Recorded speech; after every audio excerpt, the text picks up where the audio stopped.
रत्नागिरी जिल्ह्यामध्ये उद्या मॉकड्रिल होणार आहे। कोस्ट गार्डकडून रत्नागिरीच्या समुद्रामध्ये गस्त, मिरकरवाडा बंदर आणि अल्ट्राटेक जेट्टी या ठिकाणी मॉकड्रिल होईल।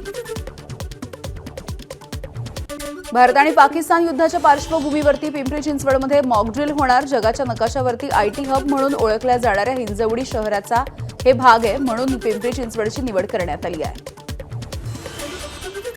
जळगावच्या भुसावळ शहरामध्ये सुद्धा उद्या मॉकड्रिल होणार आहे। वरणगाव इथे आयुध निर्मिती केंद्र असल्यामुळे या ठिकाणाची सुरक्षा महत्त्वाची आहे।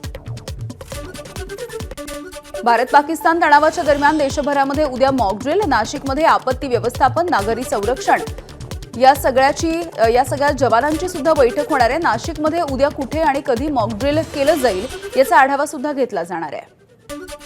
जम्मू काश्मीरच्या शाळेमध्ये मॉकड्रिलचं प्रशिक्षण, युद्ध सरावाचा भाग म्हणून मॉकड्रिल। काश्मीरच्या दाल लेक भागामध्ये मॉकड्रिलची तयारी, आपत्कालीन स्थितीचा सामना करण्यासाठी उद्या देशभर मॉकड्रिल। एसडीआरएफ कडून दाल लेक परिसरामध्ये मॉकड्रिलची तयारी। राज्यामधल्या सर्व संबंधित अधिकारी आणि जिल्हाधिकाऱ्यांना मॉकड्रिलच्या संदर्भात प्राथमिक सूचना, सावधगिरी कशी बाळगली जाईल हे सांगण्यात येत असल्याची गृहराज्यमंत्री पंकज भुयर यांची माहिती। सरकारने पाकिस्तानला धडा शिकवावा, मॉकड्रिलचा दिखावा करू नये, काँग्रेसचे नेते विजय वडेट्टीवार यांची खोचक टीका। इंदिरा गांधींनी पाकिस्तानचे 2 तुकडे केले होते, वडेट्टीवारांचं वक्तव्य।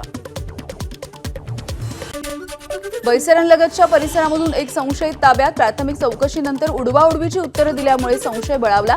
या संशयिताकडे bulletproof jacket, Jammu Kashmir पोलिसांकडून चौकशी सुरू। एनआयएच्या पथकाकडून मेटल डिटेक्टरच्या मदतीनं बैसरण खोऱ्यामध्ये तपासणी करणाऱ्या एनआयए टीमचा एक्सक्लुझिव्ह व्हिडिओ एबीपी माझाच्या हाती।